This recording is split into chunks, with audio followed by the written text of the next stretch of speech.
As we wind down our 4th episode, let's sit back, relax, and enjoy a cocktail hour with our very own Gochiso Gourmet, Ryan Tatsumoto from Kaneohe, Hawaii.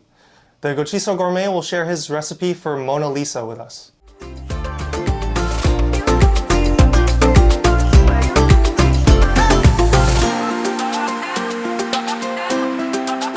Hi, it's Ryan Tatsumoto, the Gochiso Gourmet, coming to you once again for another cocktail session where it's always 5 p.m. Today's cocktail I named after a former co-worker of mine. It's called the Mona Lisa. Obviously her name is Lisa. Actually, it could be Mona too, since that's also a first name. But I named it after her because of her love for cocktails. She actually asked me when she bought her new house what type of liquor she should stock in her home bar. And it surprised me that she liked the same type of cocktails that I normally imbibe. Those with a little bit of bitterness, those that are gin based. Because normally 20-something-year-olds, you think that they love the brown liquors, the bourbons, the Japanese whiskeys. And gin is usually associated with old men, like people like me. But she loved gin-based cocktails too, so I decided I'll create a cocktail, name it after her. There's several ingredients. What we're gonna start with is Grape. Grape is basically a rough grape brandy. The refined grape brandies are cognac and armagnac made in France. Italy makes Grappa. The difference is they make it by using the expended grape flesh, the stems, the seeds. It has a really pronounced grape aroma, but it's also pretty harsh too. I'm pretty sure I'm gonna upset some native Italians, but I liken it to Italian grape moonshine. It adds like a nice grape flavor and some earthiness. So I'm gonna put a 1/4 ounce of grappa. I'm also gonna use a 1/4 ounce of simple syrup. This is a commercial simple syrup. You can create simple syrup very easy in your own house. It's just equal parts of sugar and water. You just heat the water until the sugar dissolves, then you just put it in a little bottle and put it in your refrigerator. I just found this at Safeway and I thought it was pretty neat that I could have simple syrup instantly in my refrigerator.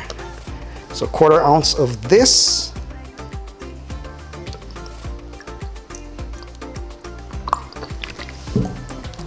And finally, a 1/4 ounce of fresh lemon juice.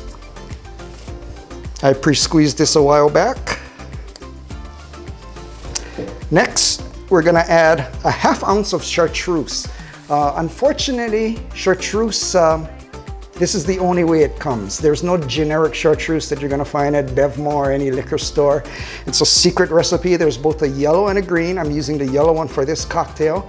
It's a recipe created by Carthusian monks in the 1700s, supposedly over 130 herbs and spices, and I guess that's why there's no generic. It's a little pricey. It costs $65 to $70 a bottle, but on the good side, usually you only use a small amount in each cocktail, so 1 bottle goes a long way. Next, 3/4 ounce of limoncello.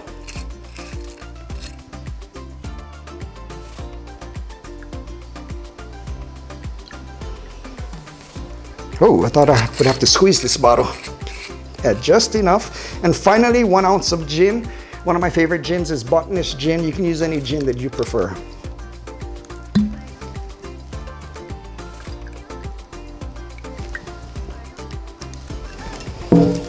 I'm gonna pour this in a little mixing glass. This is gonna serve 2 purposes. Number 1, it chills the cocktail. You want to stir it maybe about 10 to 20 seconds until you feel the outside getting chilled. It also helps dilute the cocktail because, as you notice, there's no mixers in this cocktail other than the scant amount of simple syrup. So it kind of tempers the alcohol bite a little. I'm going to strain it into an old-fashioned glass.